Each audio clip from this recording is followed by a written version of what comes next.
Good morning, it's coffee time. Mm, Fresh coffee, can't beat it. So, this is lesson two. We're going to continue on from what we did in the last lesson, which was looking at the C major scale across the whole fretboard. And just want to give you a reason why we're learning this. I did touch upon this subject that, what we're doing, we're kind of mapping out the fingerboard so that when we improvise or we're following a chart, we know the positions, and we're kind of creating muscle memory for these shapes over the entire neck. Okay, and that's how you'll see bass players, they'll be flying all over the neck, and this is how they achieve that by practicing these patterns and shapes. Nothing's improvised. It's improvised in the selection, that the patterns that you select in the moment, but everything's learnt and studied beforehand. So I just want to, maybe I'm taking away a bit of the magic there, but when we talk about improvisation, it's kind of not improvisation. It's the aspect of improvisation is deciding what to play that you've already learnt and studied. So that's why we do this. Just want to touch upon that. Okay, so we looked at the C major scale, and this C major scale is also known as the Ionian mode. Just want to put that out there. We're going to come back to modes, but you're actually learning modes now, because if you're learning the C major scale, it's one of the modes. It's the first mode. Okay, so let me get a bit closer to the camera. Which way? This way. So let's start at the first position. Now, I posted on my last tweet for the last lesson a reply to that. You can look on the kind of tweet thread or the message thread now that I'm not sure if we call them tweets anymore, but the X message thread. We can you can look there, and I've posted a kind of a diagram of the fretboard and all the positions for the C major scale across the whole neck. So that's what we're going to go through today. So let's start with the first position, which is starting on the E string. Now you remember we talked about the double bass and how we have economy. Now you see that I'm using my third finger, and I did say we could use the fourth finger. So depending how big your hands are, you might want to use your fourth finger for the G, A, B. This is on the G string. This is the first position. Now I would use the third finger in this position because sometimes we might want to go to the octave. If you look here, start on the E, F, G, A, B, C, D, E, F, G, A, B, C.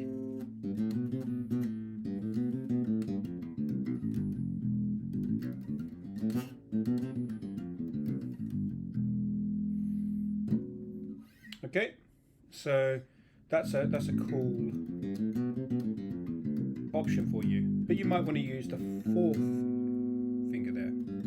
It's a bit easier, it's less of a stretch, because remember we're down at the kind of the low end, if you like, of the bass, and the frets are wider apart, so it's going to stretch your fingers. And even though the double bass is actually longer, the actual stretches are shorter because you use your little finger. We don't use this third finger ever. We never use the third finger in these lower positions, unless you're Charlie Hayden, but that's another story. Okay, so let's go to the second position. So I just want you to look at the starting notes as well. So we're playing, even though we're playing in C major, but we're starting down here on E.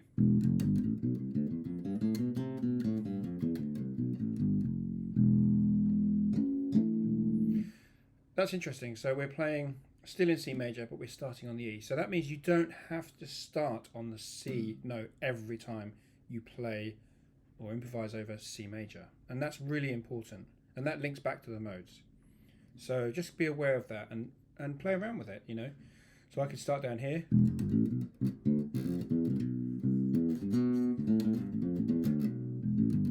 And purposely not hit the C.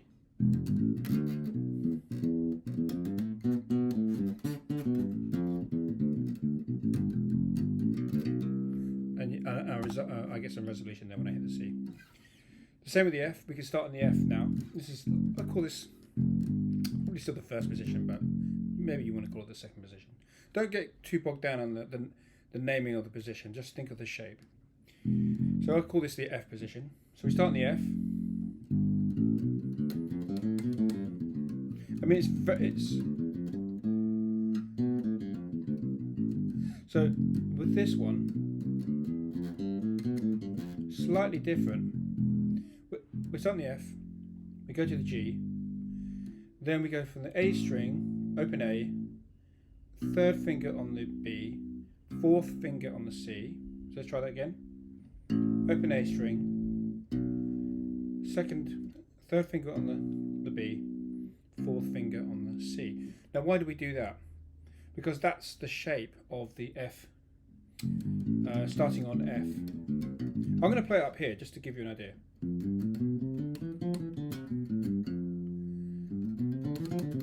Or here.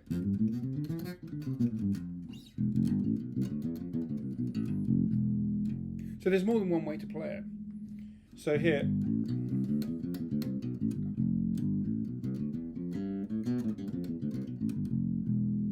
we can play it with these two fingers here. Or we can play it one finger per fret. So on the D it's the same, it's repeated. So it's D, E, F. So it's F, G, A, B, C, D, E, F. Open D, then you've got the E on the third finger, and the fourth finger you have the F. And then we need to change. So we need to do a shift. So this is another thing. You can anticipate shifts in the pattern. So for example, we've been doing this. We've been playing the A, B, C and the D, E, F with the open string third and fourth fingers. Now we can't maintain that shape because now the next notes are on the G string, open G, A and B. So let's go up again. So F, G, A, B, C, D, E, F, open G. Now I'm starting to move my hand in anticipation to use my first finger to fret an A, and now I can use my fourth finger or my third finger, whichever one you prefer. Now I would use my fourth finger if that's the kind of, that's the last note I'm going to play on the G string. If I'm going to play the C, then I would use my third finger. Okay?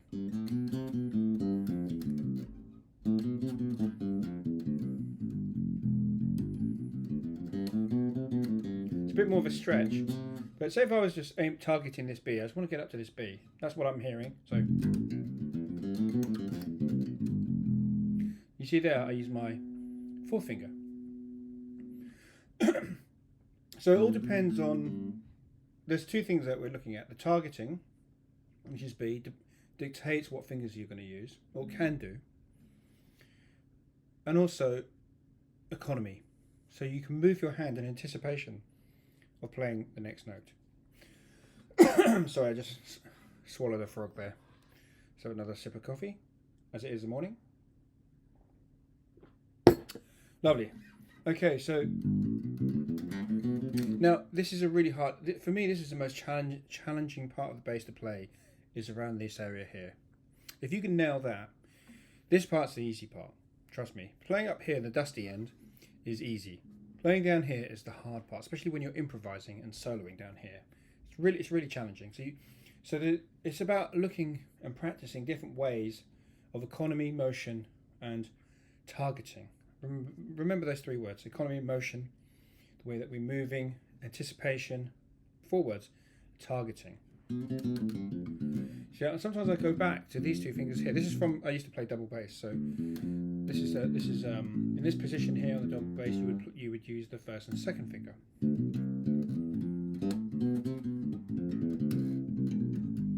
So it's I want to leave it to you. I don't want to make any hard and fast rules about this. I want you to experiment and then just kind of work out what is best for your hand shape. What's more economical for your hand shape, and how can you play it with the least amount of pain? Because sometimes when you're stretching, you're going to get a lot of pain here.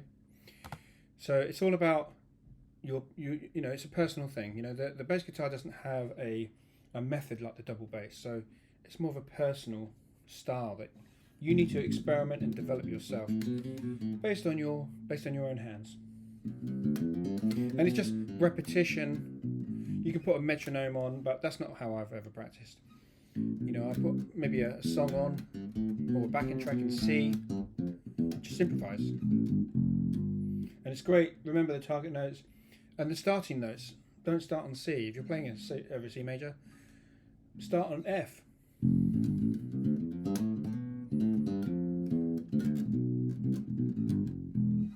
Okay, now we're not going to go through all of them because in so much detail. So we're going to start going quick now.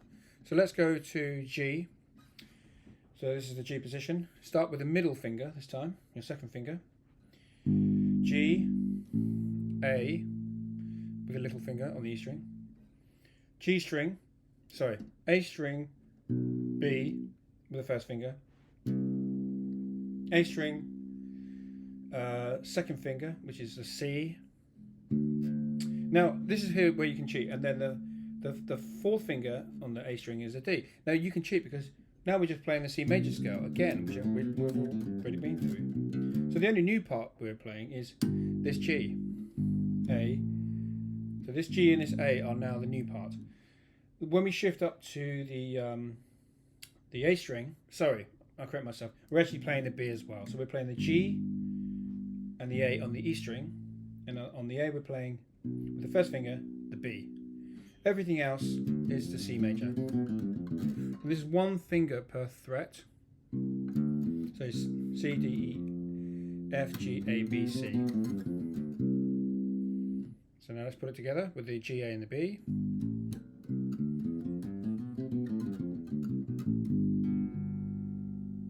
Okay, so you can see there that we can reuse the C major because we're still in the key of C major. We're just starting on the G. That's very important.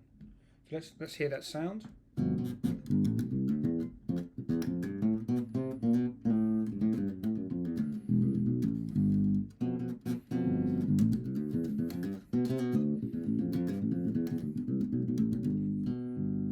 What I'm doing here, I'm playing a G chord. I'm playing a G7 chord.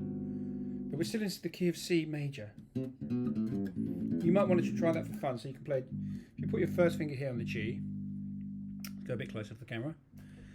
Okay, then directly down, so two strings down on the D string, play the F, and then play the B on the G string. So you have this.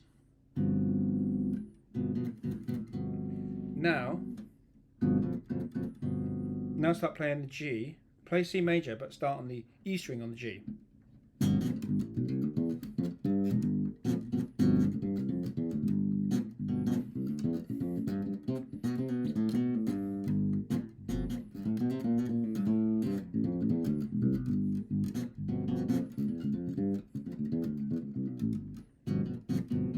You can play up here the same thing. So let's go to the 12th fret, and then we go to the next dot along. So you see this, the 12th fret, C octave.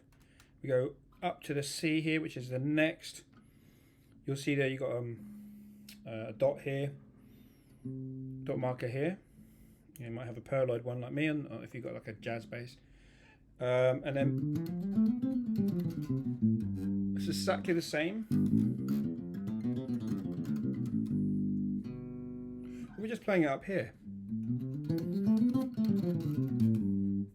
So then we can do this. So the same thing we did down here with the G, first finger on the G on the A string, second finger on the D on the F.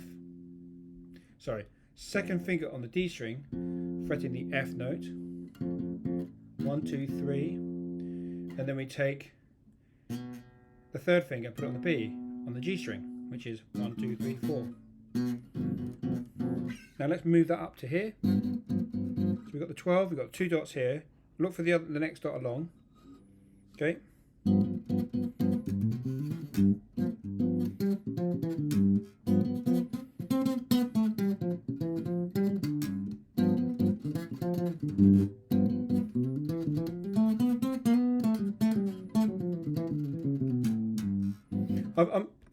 I'm adding a few notes in. They're called chromatic notes, and I'm doing that because I want you to hear what I want you to realise. That's how I'm getting the sound. It's all rooted though in that C major scale, but we start on the G note.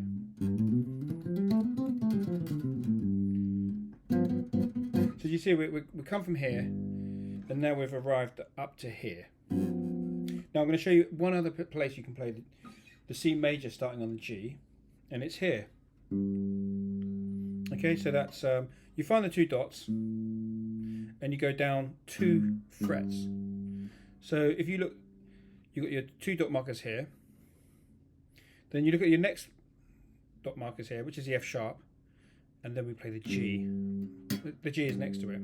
So that's the 10th fret on the A string, and we just play the same pattern.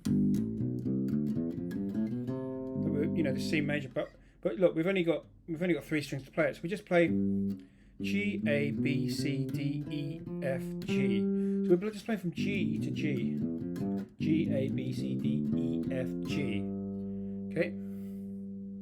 G, A, B, C, D, E, F, G. 1 finger per fret. And have a look where my thumb is. My thumb is always, you know, next to my 2nd finger. Yeah, where possible. You know, I try to do that. You know, sometimes it's not possible. So yeah, so we're at the 10th fret on the A string. Now let's play that from G to G. G, A. Okay, so we play the 2 notes on the D string, the G and the A. Then we go to the D string and we play the B, C, D. So that's B on the 1st finger, C on the 2nd finger, D on the 4th finger. So that's the octave D. So if that doesn't sound the same note, you know you're in the wrong position. Then we play the E with the 1st finger. Remember, we maintain the same shape we're doing here. Look at that shape. Refer back to the thread, and you can have a look at the board diagram. You should be able to find this on the 10th fret. And then on the G string, we play the 1st finger. We play. So we've come here to the D, then we come to the E, the F on the 2nd finger, and then the G on the octave. So you can rewind the video and just go over that a few times. Now we've got this position, which takes us from G to C. We've got this position here, the octave, same notes, because everything past this 12th fret is the same as it is from the open E string. So from this 12th fret, it's the same as it is from the same pattern. Just repeats. So we've got G, A, B, C, D, E, F, G, A, B, C. We can play the same thing down here. We can play it up here. Or we can play it here. So we're just going from G to G. Okay? We can't obviously play from G to C.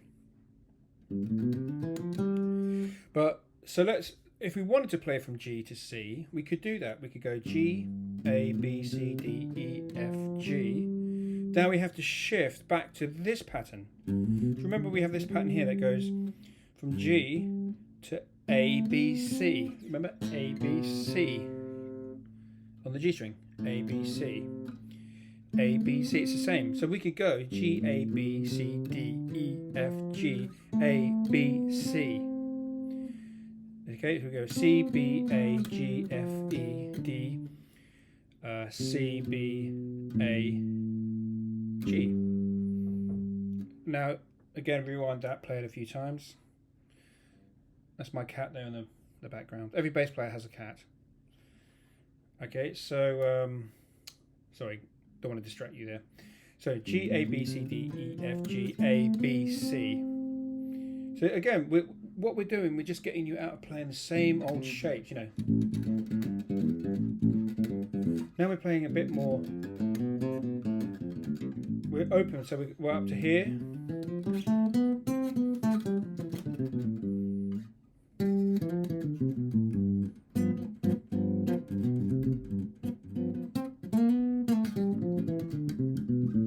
And what you want to do is practice coming down here, down there, and then from the G, F, E, D, B, D, C, B.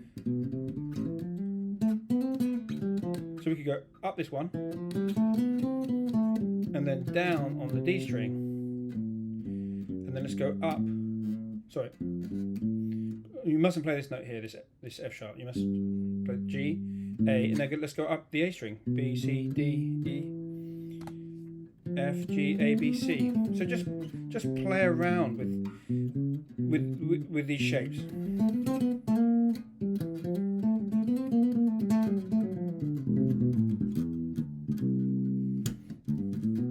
I put a little bit extra in here. You can work out these little extra bits, but it's just to get you out of playing.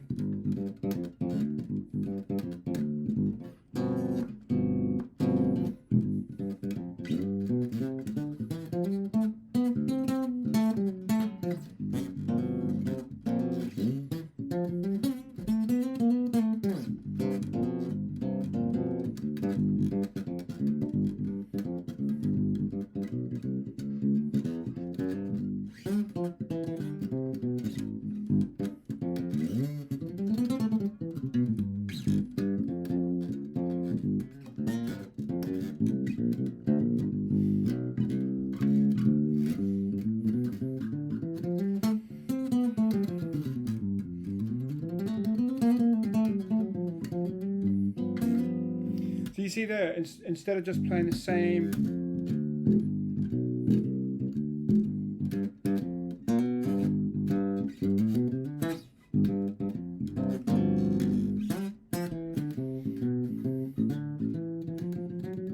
so say for example you're in a band, you're doing a Friday night gig, and all of a sudden the singer says, right, bass solo, you can go.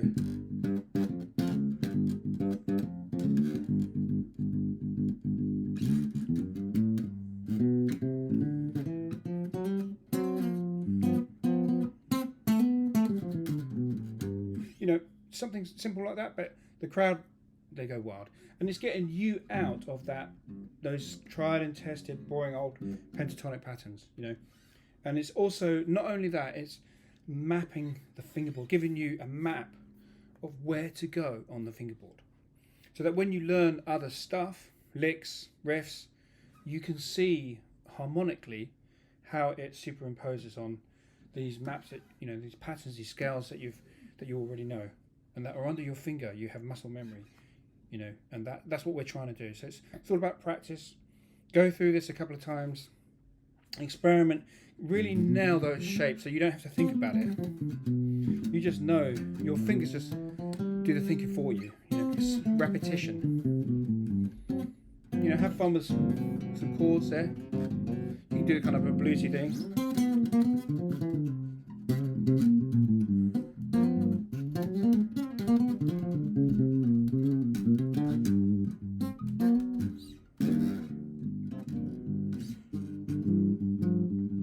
You know, it's really important. Again, we're going to go over the blues. One of the most important things you can learn in music is the blues. So we're going to go over that. But for now, let's just focus. Some people call this the boring stuff, but I like to make it fun.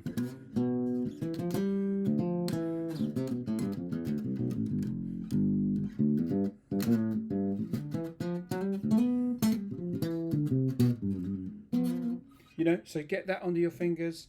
We're going to return on the next bass lesson, morning bass lesson on X. Okay, all my videos are only on X. So get this down. We're going to move on to the A note next. We're going to play around. I want to spend some time on this area because this is really the meat and potatoes of what you're going to be playing for the next couple of years. Everything else is extra. If you get this right, everything else is easy. So it's over and out. Thanks again for tuning in, and we'll be back with another morning bass lesson, hopefully tomorrow or the next day. Cheers for now. Enjoy your coffees.